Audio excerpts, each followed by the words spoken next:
کریم اما بعد اعوذ باللہ من الشیطان الرجیم بسم اللہ الرحمن الرحیم قرآن کریم اللہ تعالیٰ کا کلام اور اس کی آخری کتاب ہے۔ ایک کتاب پوری انسانیت کے لیے اللہ تعالیٰ کی طرف سے اتنا بڑا انعام ہے کہ دنیا کی بڑی سے بڑی دولت اس کی برابری نہیں کر سکتی۔ یہ وہ عظیم کتاب ہے جس کی تلاوت، جس کا دیکھنا، جس کا سنانا، جس کا سیکھنا سکھانا، جس پر عمل کرنا دنیا میں خیر کا سبب اور آخرت میں نجات کا ذریعہ ہے۔ رسول اللہ صلی اللہ علیہ وسلم نے قرآن کریم کی تلاوت کرنے والوں، اس کو یاد کرنے والوں، اس کے معنی کا علم حاصل کرنے والوں، اس پر عمل کرنے والوں اور اس کی تبلیغ کرنے والوں کے بڑے فضائل بیان فرمائے ہیں، مگر ان میں بھی خاص طور سے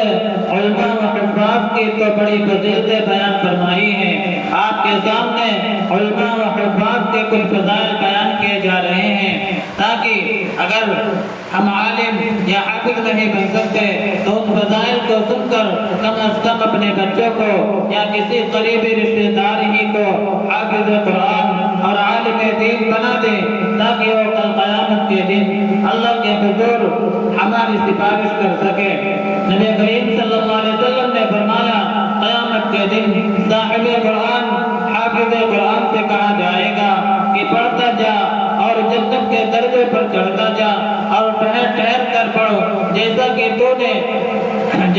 تو دنیا میں پڑھا کرتا تھا، تیرا مقام وہی ہے جہاں تو آخری آیت پر پہنچے، یعنی قرآن پڑھتے پڑھتے جہاں تمہاری آخری آیت ختم ہوگی وہی تمہارا مقام ہے۔ ایک دوسری روایت میں حضرت عائشہ رضی اللہ عنہا فرماتی ہیں کہ جنت کے درجوں کی تعداد قرآن کی آیات کی تعداد کے برابر ہے، بس جو حافظ جنت میں داخل ہوگا اس سے اوپر کوئی نہیں ہوگا۔ حضرت عبداللہ بن عباس رضی اللہ عنہ سے روایت ہے کہ رسول اللہ صلی اللہ علیہ وسلم نے فرمایا میری امت کے معزز اور بڑے لوگ وہ ہیں جو قرآن کے حافظ اور تہجد گزار ہیں، یعنی جو بچے حافظ ہو گئے تو چاہے وہ عمر میں چھوٹے ہوں لیکن اللہ تعالیٰ کے یہاں ان کا بڑا مقام و مرتبہ ہے۔ ذرا غور کریں کہ ہماری نظروں میں حافظ قرآن کی کتنی عظمت ہے۔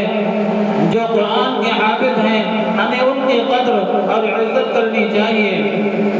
حضرت معاذ جوہری رضی اللہ عنہ سے روایت ہے کہ رسول اللہ صلی اللہ علیہ وسلم نے فرمایا جو شخص قرآن پڑھے اور اس پر عمل کرے تو اس کے والدین کو قیامت کے دن ایک ایسا تاج پہنایا جائے گا جس کی روشنی سورج کی روشنی سے بھی زیادہ ہوگی، اور اگر وہ سورج تمہارے گھروں میں ہو بس تمہارے اس شخص کے بارے میں کیا خیال ہے جو خود اس پر عمل کرتا ہو۔ سوچئے جب حافظ قرآن کے والدین کے لیے اتنا بڑا انعام ہے کہ تمام اگلوں اور پچھلوں کے مجمع میں اللہ تعالیٰ ان کو تاج پہنائیں گے تو خود اس حافظ کا کیا مقام و مرتبہ ہوگا۔ حضرت جابر رضی اللہ عنہ سے روایت ہے کہ رسول اللہ صلی اللہ علیہ وسلم نے فرمایا جب حافظ قرآن کا انتقال ہو جاتا ہے تو اللہ تعالیٰ زمین کو حکم دیتے ہیں کہ اس کے جسم کو مت کھانا۔ زمین کہتی ہے کہ اے اللہ بھلا میں اس کا جسم کیسے کھا سکتی ہوں جبکہ آپ کا کلام اس کے سینے میں ہے۔ آج کا حافظ اور عالم کی فضیلت کے عنوان پر دیا جا رہا ہے، لہذا خوب غور سے سنیں۔ رسول اللہ صلی اللہ علیہ وسلم نے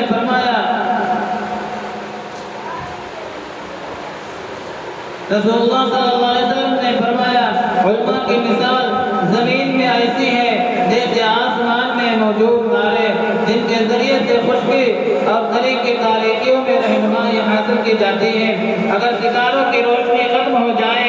تو قریب ہے کہ راستہ چلنے والے راستہ بھٹک جائیں۔ مطلب یہ ہے کہ علماء کے ذریعے سے لوگوں کی جہالت ختم ہوتی ہے اور وہ گم راہ ہونے سے بچ جاتے ہیں۔ اگر اس دنیا سے علماء کا وجود مٹ جائے گا تو لوگ گمراہ ہو جائیں گے۔